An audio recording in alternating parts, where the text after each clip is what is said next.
महात्मा गांधी जो अपने देश को आज़ाद करने के लिए अमूल्य योगदान दिया है, उसी महात्मा के बारे में आपको बहुत ही अच्छी जानकारी बताएंगे।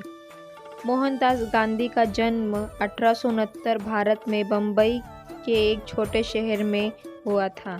गांधी जी छोटे कद के एक दुबले पतले आदमी थे जो चश्मा पहनते थे। वो केवल शॉल, धोती और चप्पल पहनते थे। उन्हें लोग मोहन के नाम से बुलाते थे।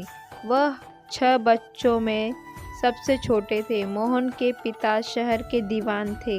दीवान वो अधिकारी होता है जो लोगों के बीच की समस्याओं को सुलझाता है, बिल्कुल एक जज जैसे। मोहन जी ने अपनी माँ से हिंदू धर्म के बारे में जाना। माँ मोहन जी को एक हिंदू मंदिर में ले जाती थी। वहाँ मोहन जी ने माँ को गरीबों और बीमार लोगों की देखभाल करते हुए देखा, तो इसका उपयोग बाद में गांधी जी ने अपने जीवन में राजनीतिक कार्य के दौरान किया।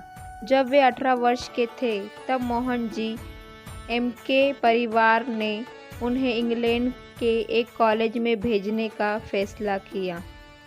जब व्यापारी जाति के नेताओं को इसका पता चला तो वो क्रोधित हुए, क्योंकि उनकी जाति का कोई भी व्यक्ति कभी भी पढ़ाई के लिए देश से बाहर नहीं गया था। लेकिन मोहन जी अपने बात पर अड़ गए और कहा कि वो किसी भी हालात में विदेश जाएंगे। नेताओं ने मोहन जी को व्यापारी जाति से बाहर निकाल दिया। मोहन जी इंग्लैंड में 3 साल तक रहे और वकील बने। मोहन जी ने अपनी माँ से वादा किया था कि वो मांस नहीं खाएंगे और ना ही शराब पिएंगे।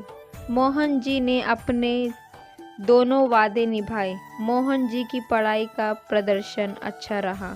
मोहन जी ने दुनिया के बारे में भी बहुत कुछ सीखा। मोहन जी ने अंग्रेजी भाषा का अच्छी तरह से उपयोग करना सीखा। मोहन गांधी जी की सीख यह थी कि अगर कोई आपके दाहिने गाल पर चांटा मारे तो अपना दूसरा गाल भी घुमाए, और यदि कोई आदमी आपकी कमीज छीन ले तो उससे आप अपना कोट भी पहना दे। ये गांधी जी की महानता ही थी जो इतने अच्छे विचार रखते थे। मोहन गांधी जी लगातार क्षमा का पाठ सिखाते रहे। एक कविता जो मोहन गांधी ने एक बच्चे के रूप में सीखी थी: जो लोग वास्तव में नेक होते हैं वे सभी लोगों के साथ एक जैसा व्यवहार करते हैं। वे बुराई करने वालों में खुशियाँ बांटते हैं। इसका मतलब यह है कि अगर कोई आपके साथ कुछ बुरा करे तो आप उसके साथ कुछ अच्छा करें।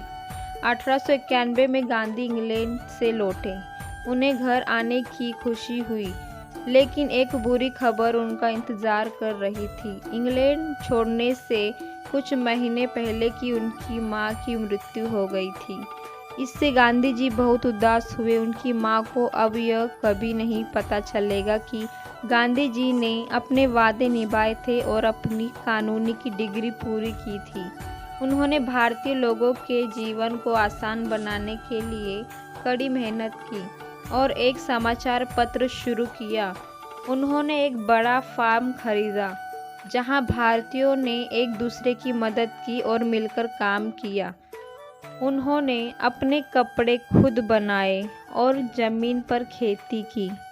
उन्होंने संतरे उगाए और रोटी के लिए खुद गेहूं उगाया। गांधी जी ने एक जोड़ी चप्पल भी बनाई जिन्हें उन्हें फार्म पर बनाना सीखा था।